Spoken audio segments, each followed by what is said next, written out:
Today, he said he would focus on economic recovery, and that will be a Herculean task. The IMF calls Zimbabwe's economy one of the most fragile in the world, and with elections due to be held in the next 8 months, progress made by the new government will soon be put to the test of the people. Please welcome the new president of Zimbabwe, Mr. Emmerson Mnangagwa. Thank you. Mr. President, let's begin with that task of economic recovery, the task that's brought you to Davos. What is the message that you are delivering here? Well, as you say, today is my 60th day, making it 2 months in office. On my day of inauguration, I mentioned that economics, trade cooperation would be priority to the new order in Zimbabwe, rather than politics as a priority. This is what we are going to do. In Zimbabwe, in order to catch up with the region, I'm sure you're aware that Zimbabwe is lagged behind in many areas as a result of isolation for the past 16 or 18 years of our history. Now, we are saying to the world, Zimbabwe is now open for business. To do so, it is necessary that we look at all the legislation which we have, which has been constraining business coming into Zimbabwe, so that there's ease of business, doing business in Zimbabwe. That is from the perspective of investors coming to Zimbabwe. And there's one key piece of legislation that's been controversial, and that was the indigenization law that limited the stake that foreign investors could take in Zimbabwean companies, that black Zimbabweans had to hold 51%. So is that law now going to be repealed? It's true. We introduced, as part of the administration throughout, the old administration, it is true, we had the Indigenization Act, whereby an investor coming into Zimbabwe, we had 3 categories of resources. We had the depletable and extractive resources, which required that an investor, when you come to Zimbabwe, you land at the airport, you already know that 51% belongs to us, and you remain with 49%. Then with the non-extractive, non-depletable resources, that was open for investors to come in. And the last category was that of the indigenous people, reserved sector. The sector is like retail business, small businesses, which was reserved for our people. But now, with regard to the first one, the issue of depletable or extractive resources, under my administration, we have limited that to only 2 minerals. That is diamonds as well as platinum. The reason is that we do not have comprehensive diamond policy, which we are working on by talking to already established economies who have diamond policy in our region or perhaps beyond. So in all other industries, what size of stakes could foreign investors hold in the future? The rest, you negotiate. You come in if you want to have a partner. If you don't want to have a partner, it's open business, except in those 2 areas. Okay. You can come in for lithium, you can come in for gold, you can come in for chrome, you can come in for coal, you can come in any other mineral, tin, copper, is now open, okay, except those 2. You said that you need to correct the economic situation that Zimbabwe's founded itself in, and you pointed to international isolation. You would acknowledge, would you not, that it is also bad decisions from the government of Zimbabwe over many years, a government, a ruling party in which you've been a key figure for many years, that has made those decisions? That is correct. This is why we say, going into the future, we would want to embrace the international community. We also want the international community to embrace us. And to do so, we must look at what is necessary to be done in order for the international community to accept us. in order for the international community to say, today Zimbabwe is suitable for the investment, is ready for investment. So we must look at the constraints which investors were saying, these are the things that determine their bringing capital into any destination. As you are aware, that capital can go only where it feels comfortable. Why was it not feeling comfortable before in Zimbabwe? So we must address those issues. Yes. Well, how would you answer that question? Because you were Mr. Mugabe's vice president. Before that, you were Speaker of Parliament. And many more other positions in his government. But as I say, from the time we introduced land reform, this is the time we had this isolation. But as you are aware, we could not stop our land reform because we went to a very bitter liberation armed struggle in order to get our land back from the colonialists at the time. So when we became independent, yes, of course, at Lancaster, the then British government, I must say, whenever Britain has led the Prime Minister, Zimbabwe enjoys the relationship. Currently with Theresa May, I can assure you, within 1 hour of my inauguration, there was an envoy from Theresa May saying they were ready to cooperate with us. But let me go back to your question.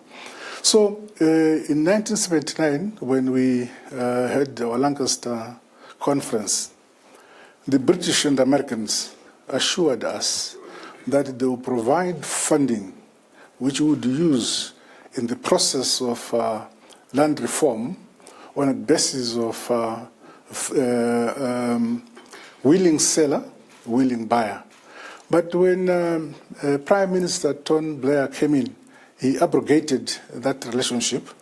But we said whether there's British money or there's no British money, we'll proceed to correct the imbalance of land position, because at the time, 1% of the population owned 70% of the land, and 99% of the population owned 30% of the land. And I understand that the principle of land ownership is really important. It was particularly important in that post-colonial era of independence which you're describing. But there's no doubt that the way that the white-owned farms were seized had huge implications, not only for the people whose land it was, who owned that land, but for many of the black farm workers, and indeed for Zimbabweans in general, because not long afterwards the food crisis began. And you still have a situation where as many as a third of Zimbabwean children are malnourished. So what do you say now to those white farmers? Do you need them back in order to get the full potential out of the land? You are correct to say at the time of independence, actually Zimbabwe was a food basket of the region. We had to make a decision that we remain without our land and have the little minority cultivate the land and keep the title of being a food basket of the region, or take our land and use it productively until we become a food basket of the region. And I can assure you, the last 3 years, including last year, we now have food surplus since last season. And I have no doubt with the model of agriculture we have introduced now, we should be able to produce enough grain for ourselves, whether there's drought and there's no drought, because we have created water bodies throughout the country, and with support from Spain, support from Brazil, support from Belarus, we are bringing lots of irrigation equipment. Well, the World Food Programme said that even last year there were 4 million Zimbabweans who were food insecure. I am saying the last season, it is possible. In fact, the last 2 decades, we had food deficiency. So what is the position? What is the position on the white farmers then? Because some have come back and some have been welcomed back. Do you want them back? Will they get their land back, or will they be compensated? The new administration, we don't want to think on racial lines. that there are white farmers and black farmers. That should be a philosophy of the past. Okay, so farmers who own their Farmers land. are farmers. We have lots of former commercial farmers who have happily integrated into our system by accepting to have their farms reduced or downsized in terms of our ecological regions. We have 5 of them, and each ecological region has a maximum farm size. And those who have accepted have remained, and they're participating in our agricultural production and development. And we value their skills, absolutely. But at the end of the day, even the African farmer must also be trained, must be supported, must be capacitated by government. It's a deliberate policy we are making. As I've just mentioned, that since last season, we now have food surplus. The consumption of grain in our country is about 1.5 million metric tons per year, but this time of nearly 3 million metric tons, which means that the 1.5 plus 500,000 metric tons for strategic reserve, that makes 2 million metric tons of grain. The balance above that is now available for export.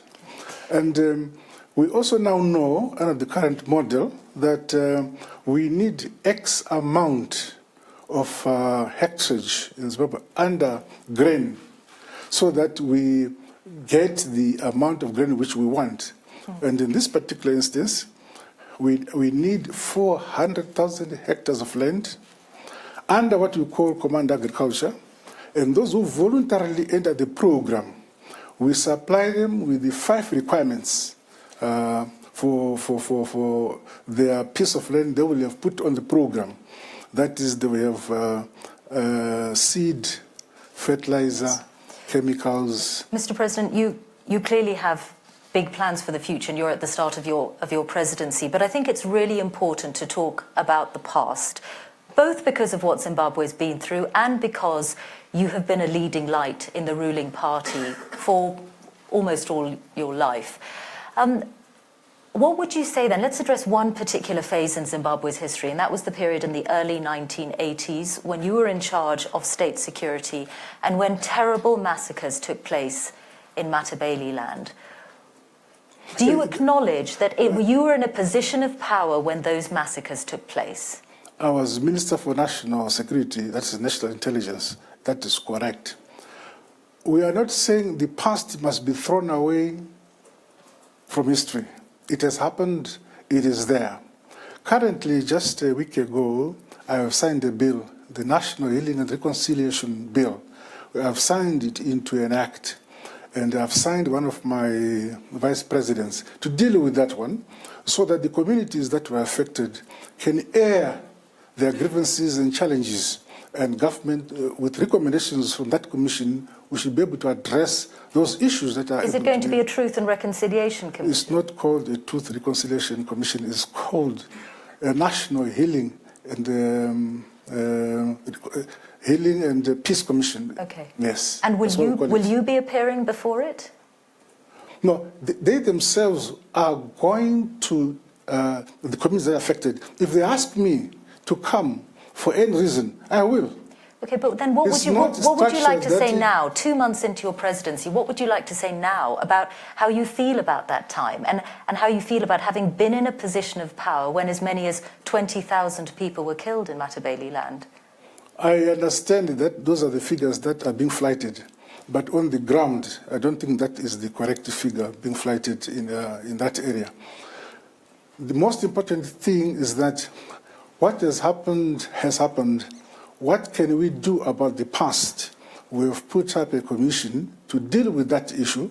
That should not stop us to have a better future, where all the communities should be united, should cooperate, should love each other, should work together. This is the message which we have. We are more worried now about how, in the future, we should have a united Zimbabwe. The figure of 20,000 deaths came from the Catholic Commission for Justice and Peace. You could just apologize for what happened at that point, and that would be a powerful signal that Zimbabwe is truly moving into an era where it has acknowledged the past properly. In my view, there's nothing more than me putting legislation where a commission headed by a vice president and most eminent persons in Zimbabwe to deal with that issue and make recommendations. At the time in 1987, my former president and the president of ZAPU, the late Vice President Joshua Nkomo, came together and cobbled out a unity accord which ended that conflict. Yes, but I'm asking you, because you've taken over from Mr. Mugabe after 37 years, what is it that stops you saying the words, I'm sorry for what happened in that time, in a way that presidents, prime ministers have apologized for things that happened even many decades before they were in power, as a way of having a proper reckoning with the past? Let me assure you, just recently I had a meeting with the chiefs from Matabeleland, discussed with them. It is them, because I feel there's that bad page in our history, and we would want to correct it. We would want to say wherever a wrong was committed, right, we must say the government of the day must apologize. Wherever a community had suffered any injury, if it is possible to have that injury repaired, we do it. So, as a community, as a government, and as traditional leaders, we have agreed on how to deal with that issue. And I'm happy that quickly, within the last 30 days or so, I've been able to put forward the legislation which I signed last week. Okay. Is it possible then that you will say sorry in the future after the commission you're talking about in Zimbabwe has reached a conclusion? My dear, my people and myself are determined to make sure that the commissions of the past, the commission or the acts of commission, acts of omission or commission in the past, we have to interrogate them. Where the government of the day was wrong, we point out that that was wrong. Where the government of the day was correct, we should say so. And we have put up a machinery to achieve that. I don't know what your problem is, but this is how I'm dealing with the situation. Okay, let's talk about the political process of the future and the political process of the future. Mm-hmm. Elections are due to take place before September this year. Will they take place in that time frame? I don't know who gave you the month of September.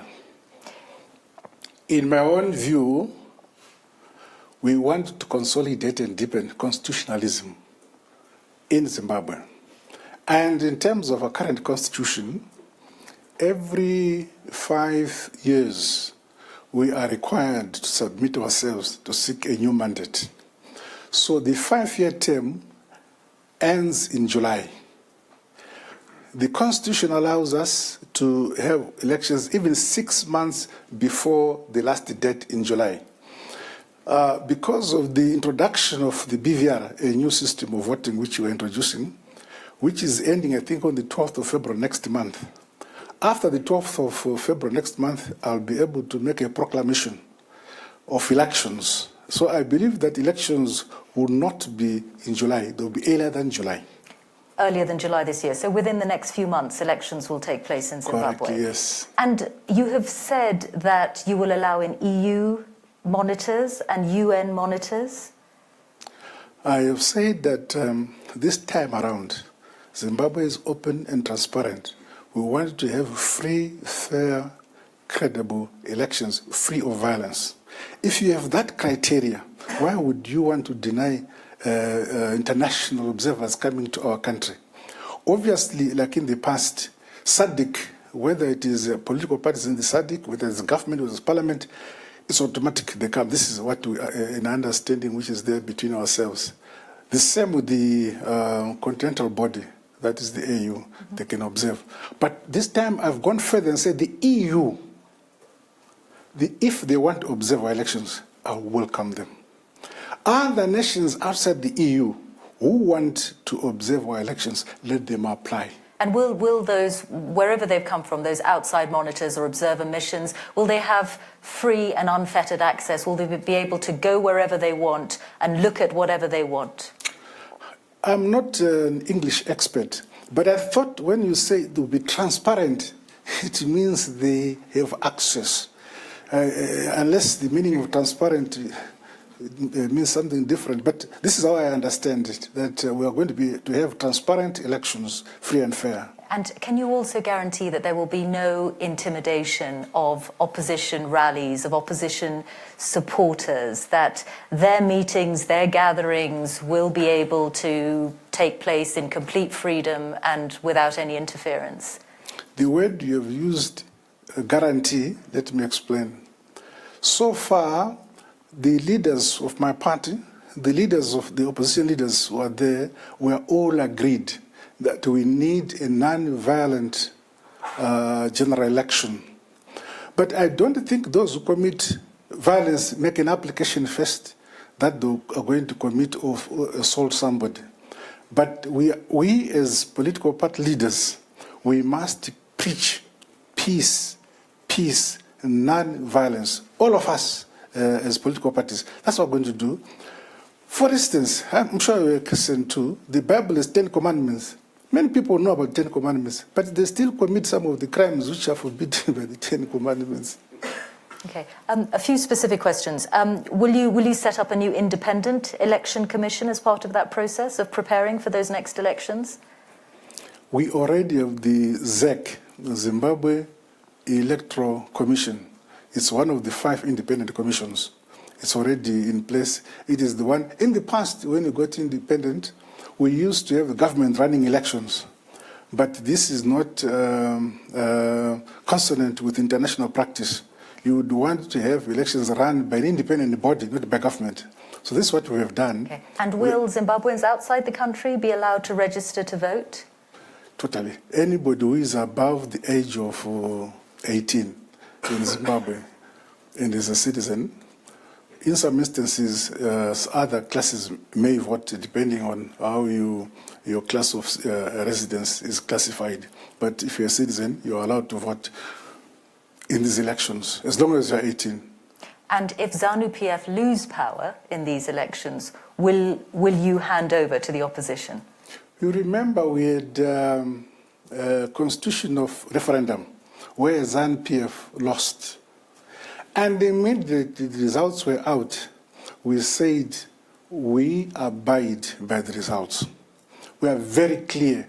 The purpose of an election is to have the electorate select a team of a team of persons whom they think addresses their challenges and their needs. If we lose elections, that's it. Whichever party wins the election will proceed to take the reins of power, because they will have appealed to the electorate perhaps with the better policies and so on. But I've been leader of government business for many years in Parliament, and I've been benefiting a lot from the opposition making criticisms, and every constructive criticism they make, I take it on board. And this is why we are continuing in power, because we take the complaints of the opposition and implement. Let's talk about Zimbabwe's relations with other countries. Sorry? Let's talk about Zimbabwe's relations with other countries. Now, President Trump is on his way to Davos. I wonder what you thought when you heard his reported comments about some African countries being shitholes. Yes, I have my foreign minister somewhere here. He informed me about that, but he also told me that he has since denied. Nonetheless, we as SADC are a bloc, and also have the continental bloc, that is the AU. I'm informed by my Minister of Foreign Affairs that the AU made a statement representing us all. Also, SADC made their statement representing us all. Would it affect how you interact with President Trump in the future? Pardon? Would it affect how you interact with President Trump in the future? Look, this is why I say even those who were against us in the past, Zimbabwe is now open. To me, there shouldn't be any enemy I cannot talk to. I believe that the people of Zimbabwe have no case against the American people, nor do the people of America have any case against the people of Zimbabwe. This is a question of international relations. If President Trump came here today, when I'm still around, I'll be able to talk to him. I'll be able to make requests from him and say, oh, Mr. President, Zimbabwe is open for business. I know Americans like to play golf. Come and build golf courses at Victoria Falls. Bring American Airlines, Victoria Falls, build hotels. And they'll give you incentives, 5-year incentives for you to do all those things. We are open. Our people would want to catch up with the rest of the region. What about Britain? Do you want to rejoin the Commonwealth? Now, one of the major points which the envoy from Prime Minister Theresa May, Mr. Stewart, who came to see me within 1 hour of my inauguration, one of the issues he raised was that Prime Minister May would want to know whether I'll be joining the Commonwealth. My reply was that at the time Zimbabwe left the Commonwealth, it was on the issue of the land reform program, which was unfolding in Zimbabwe at the time, and we differed on that one. But now, as far as we are concerned, the land reform program is behind us. All what is there now is the interrogation of it and say, are there people of multiple farms or on issues of boundaries and so on? But the issue is out. And I believe that most of the Commonwealth countries accept that the program is done. So there is no impediment anymore between us and joining the Commonwealth. Yes, sorry, we just have a few minutes left, and I want to ask you about the Mugabes, because you've said already that you have, that essentially you're going to leave Mr. Mugabe to live in retirement. What about Mrs. Mugabe, Grace Mugabe? Have you given her immunity from prosecution? No. We have not given anybody any immunity. What I have promised to my former president and the founding father of our nation, our icon, President Mugabe, is that first we're giving him a package, a very lucrative package which I've given him. But above that... It's reported to be $10 million, is that right? No, that is in the press. What is the figure if it's incorrect? No, there's no figure, but it's a question of he continues to enjoy his salaries, his allowances as before, offices, security, secretariat, things of that nature. Motor vehicles, that's what he could enjoy. Travel by first class. My government will also facilitate him going to Singapore for medical checkup, for medical attention, all those things, including the First Lady. We're going to do that. So, but we're not saying if anybody commits a crime, then the former status will stop the police dealing with that issue. So, but I'm saying that the new administration will do everything possible to make sure the family lives in peace undisturbed. This is what I want. So where is the accountability then? It's clear that there have been many terrible decisions that have been made, decisions that have brought Zimbabwe to the economic point that of which you're aware and which you've described. So where is the accountability for the past, whether on the part of the Mugabes or others like you who have been in positions of power? Whether you want us to go back into history and interrogate the past and say, here, X was accountable, X was accountable. My approach is that zero tolerance to corruption. That's the approach I'm making. Zero tolerance to any corruption. No sacred cow in dealing with that. And if you are following what is happening in Zimbabwe today, so many high-profile persons have been brought before the courts. And this is only in less than 2 months. We're already bringing so many people who have committed these crimes. And the list is unending. And also, I think you're aware that I made a 3 months moratorium for those who had taken assets of Zimbabwe outside the country. And I'm glad to say a few days ago, I had a brief from my governor of the Reserve Bank. Said many people who had taken assets outside and funds outside, some have brought back the funds, some are in the process of negotiating, some say, yes, I took out assets, I took out little funds out of the country, but I've invested these funds in buildings in Dubai, some in the UK, and so on. So what do I do? So we say those things can be negotiated properly and quietly. But those who have taken funds outside and do not come forward, I have the list. Because the banking fraternity, the financial service sector, has been able to give us who took funds out, and we have that. Finally, Mr. Mnangagwa, how long do you want people to give you before they judge you on your record? You've only got a few months till elections, but assuming you win that, how long before you are willing to be judged on what you have delivered for Zimbabwe? It is better to begin judge me on day one, so that I keep awake to my promises and the aspirations of my people. I mustn't be given a sleeping period. They must every day point out to me the areas of weaknesses, grey areas, so that I address them. I'm not an angel. I'll be making mistakes, but I would love to be told the mistakes I make or my administration is making, so we quickly correct such instances. President Mnangagwa, thank you very much. Thank you, Madam.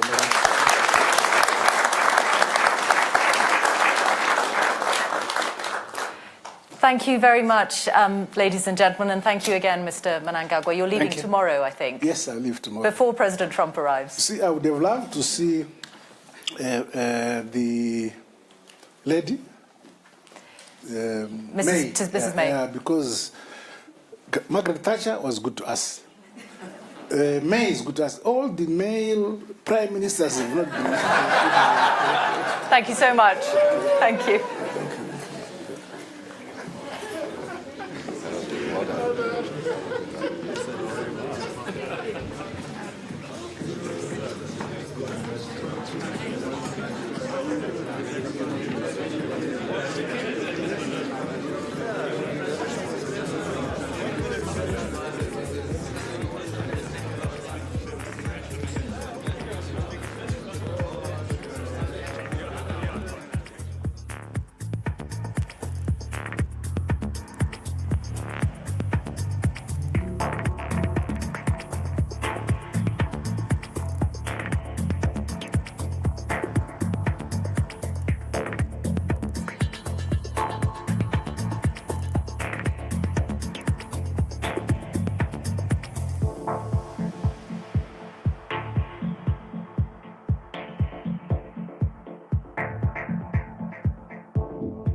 you.